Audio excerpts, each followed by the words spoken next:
So you know what your boundaries are. You understand the 3 parts required to create a healthy boundary. You set it, communicate it, and hold it.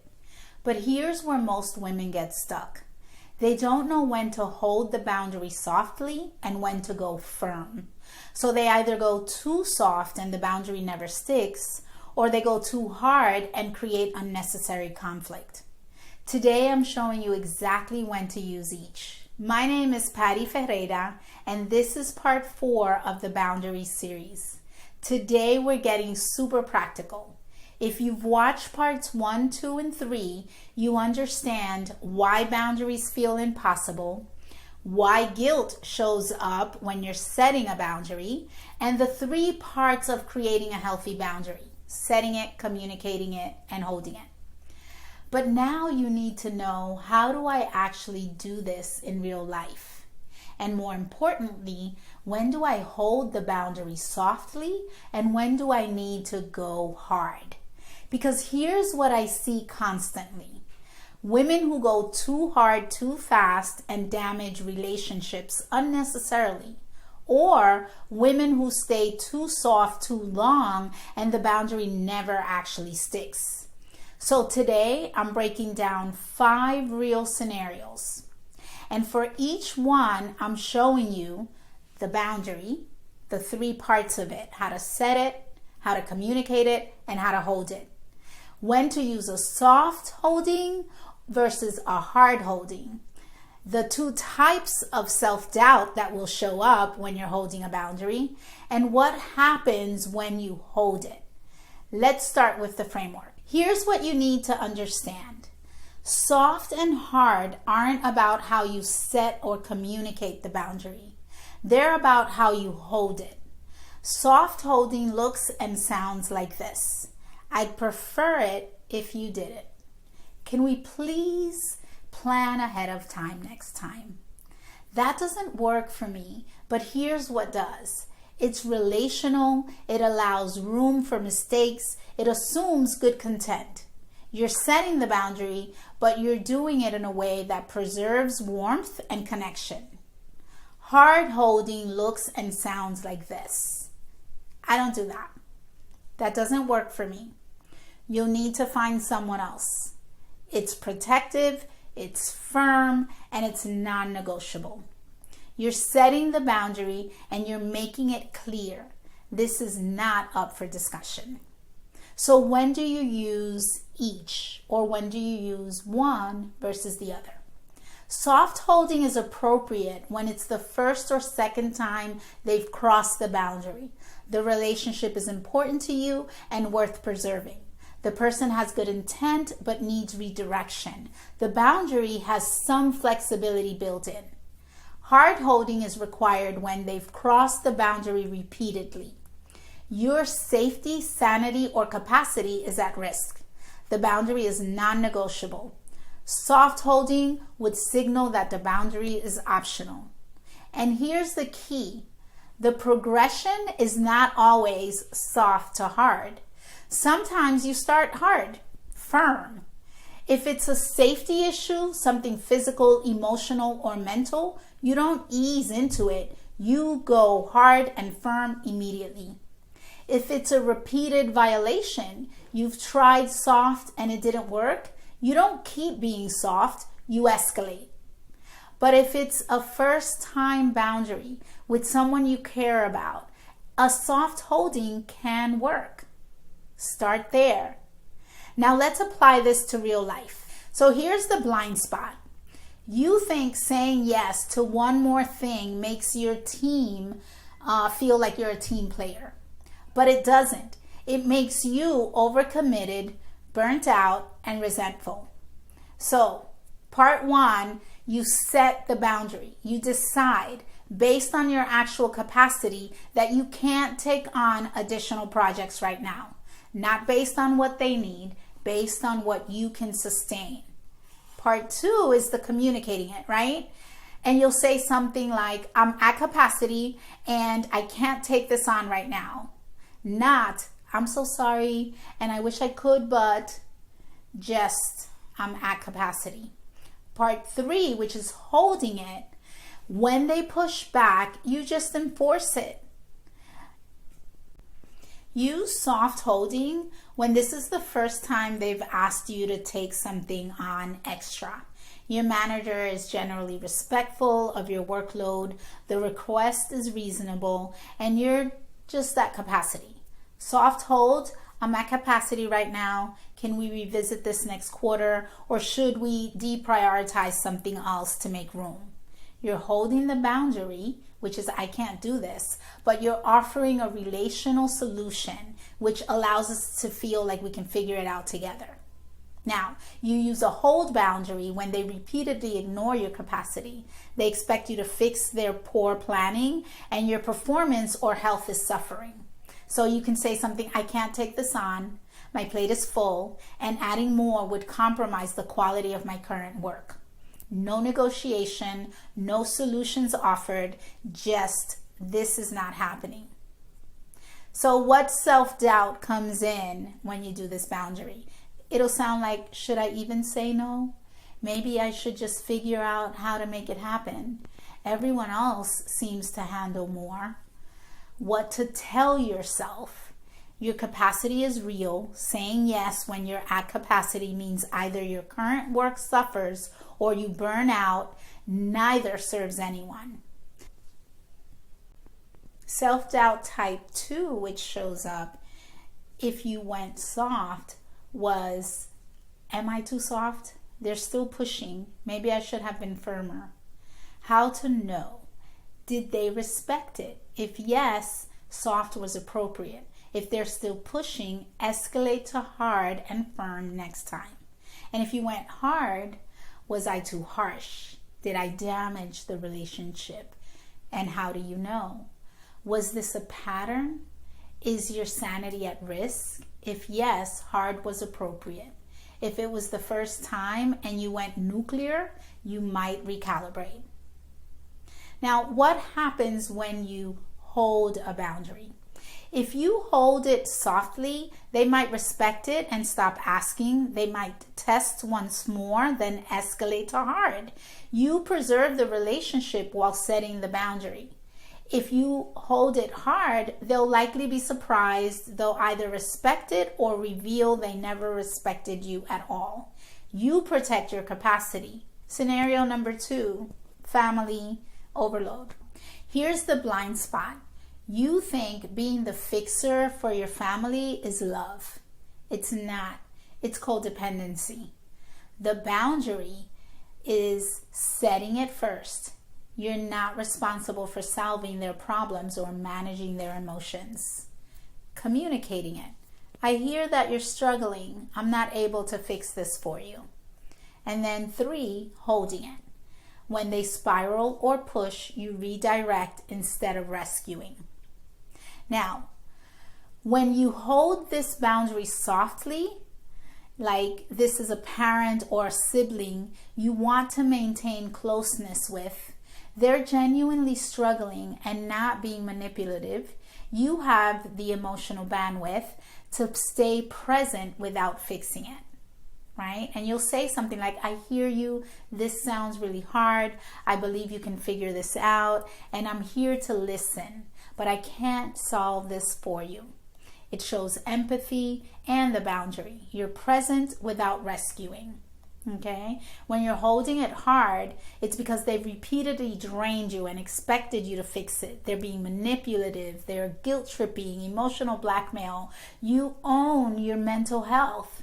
So you say something like, I can't be the person who solves this for you. You'll need to figure this out. No empathy cushion, just the boundary. Now, these are the 2 types of self-doubt that can show up around this boundary. They really do need you. What if something bad happens because I didn't help? Aren't I supposed to be there for family? And this is what you should tell yourself. Helping them fix every problem isn't helping them. It's keeping them dependent, and it's destroying you. Second self-doubt that creeps up in our mind. I was empathetic, but they're still calling me every day to vent. Should I have been firmer? And this is what you should know. Is soft holding and preserving your sanity? If yes, stay soft. If not, it's time to escalate. And if you went hard, you'll think something like, I was so blunt, I hurt them, should I have been gentler? And this is what you need to know. Was this the pattern that's draining you? And if that's true, it was necessary, and you do not need to overcorrect. Now, what happens when you hold it? If you hold it soft, they might learn to self-soothe. They might keep venting, but at least you're not fixing. You maintain the relationship without rescuing it. If you choose to go firm, they'll be upset. You change the dynamic. They'll either learn to manage their own emotions or find another fixer. And some may distance themselves if necessary. Scenario number 3 is about friends. Here's the blind spot. You think saying no to last-minute plans makes you a bad friend. It doesn't. It makes you someone with a life. Now, the boundary that you get to set, right? The first part is you set the understanding that you need advance notice to commit to plans. And then you communicate it. I need advance notice for plans. If you want to hang out, let me know a few days ahead of time. And then you hold it.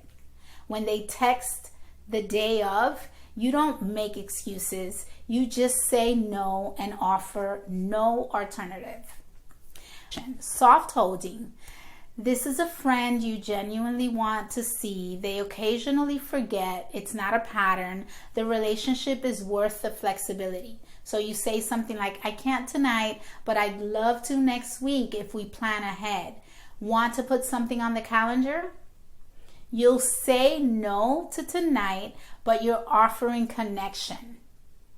Now, if you want to use a hard boundary because they've repeatedly ignored your request for advance notice, they're, just taking advantage of it or not taking it seriously and just reaching out, the hard boundary will sound like this. I can't meet up. I've mentioned I need advance notice. Let me know if you want to schedule something ahead of time. No cushion, no offer, just the boundary. So here are the self-doubts that come in this scenario. You'll think something like, am I being too rigid? What if I miss out? What if they stop inviting me altogether?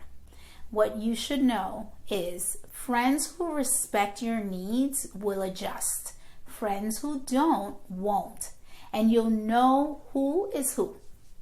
The second type of self-doubt that'll creep in, and this is more like if you went soft. You'll say something like, it was nice and I was nice about it. They text last minute. Should I have been firmer? And this is what you want to know.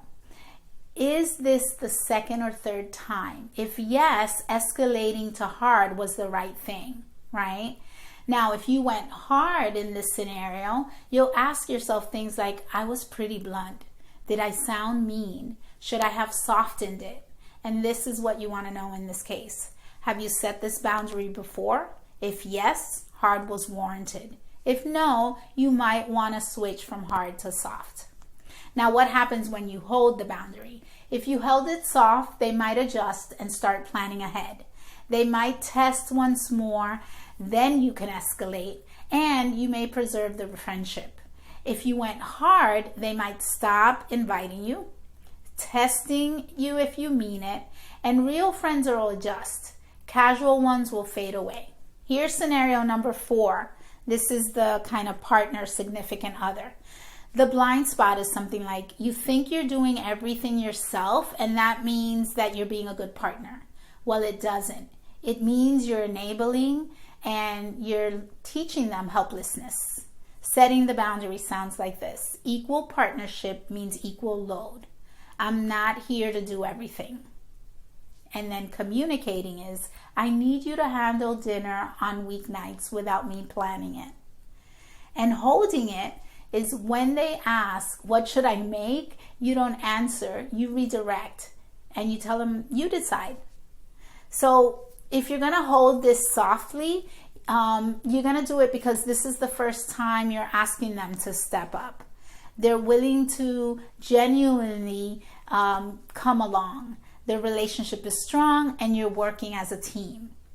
And this is what it sounds like. I know this is new. I need you to own this, and I trust you to figure it out.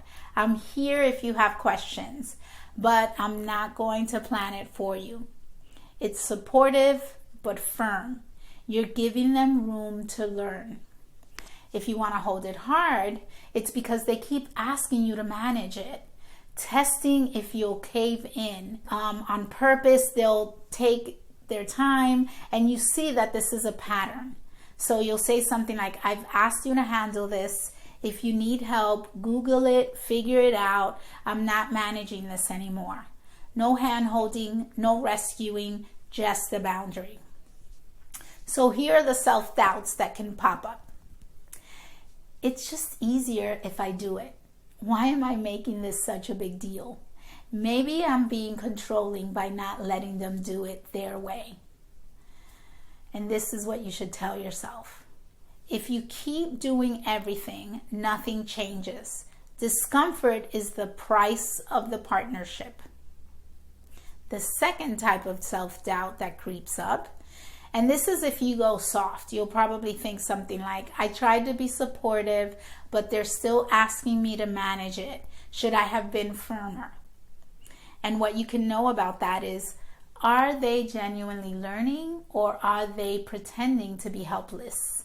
If it's the latter, you escalate. Now, if you went hard and you're thinking something like, I was pretty harsh, maybe I should have been more patient, this is what I want you to know. Is this a years-long pattern? If yes, hard was necessary.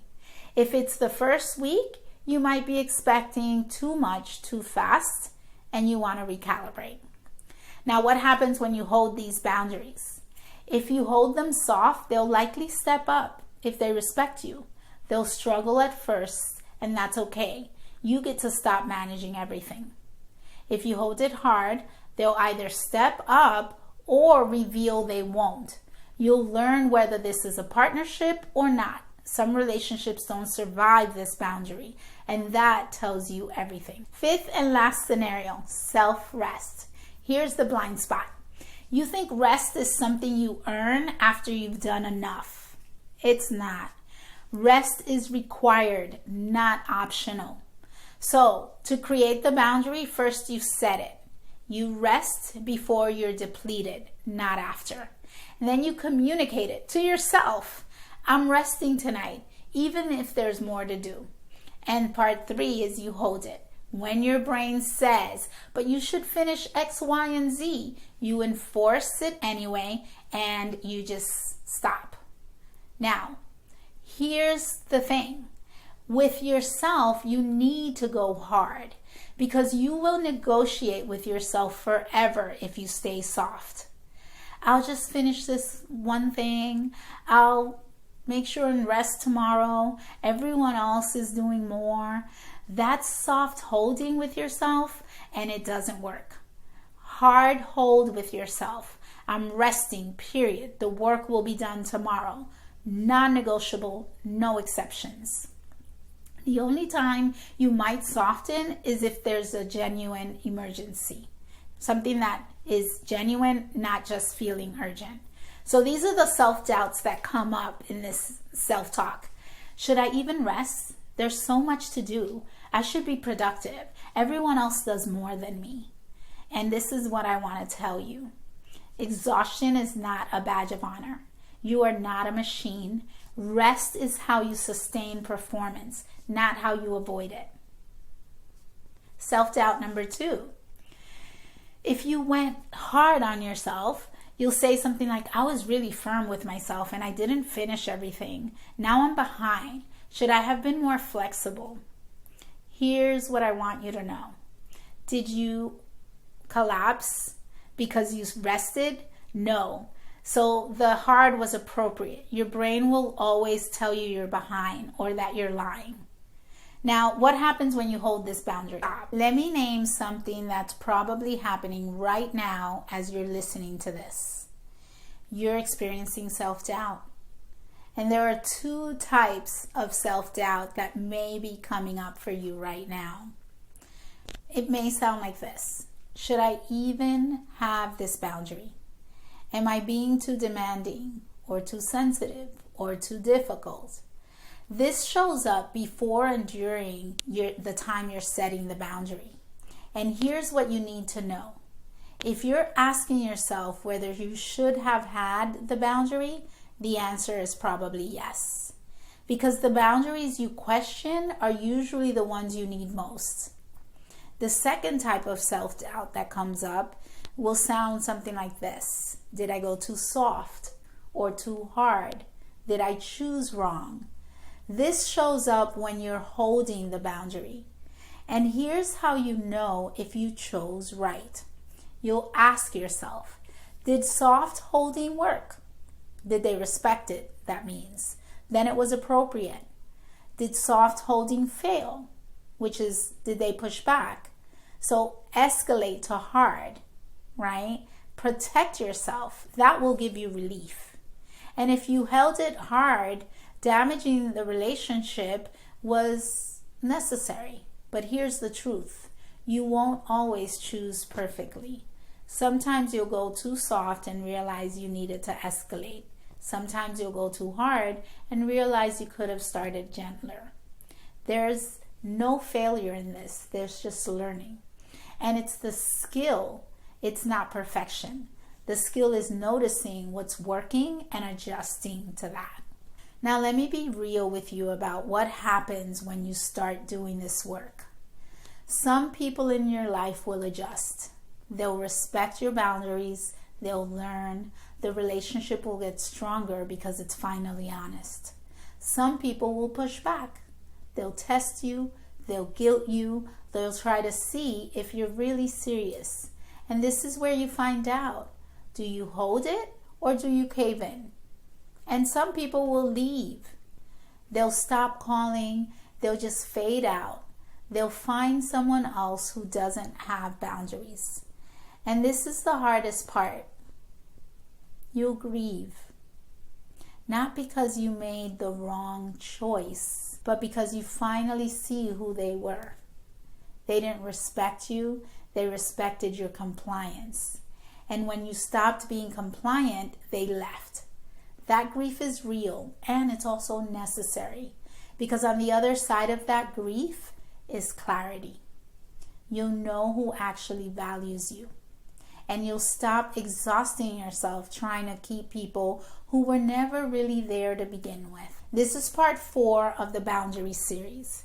If you haven't watched parts 1, 2, and 3, go back, watch those. In part 1, we talk about why boundaries feel impossible.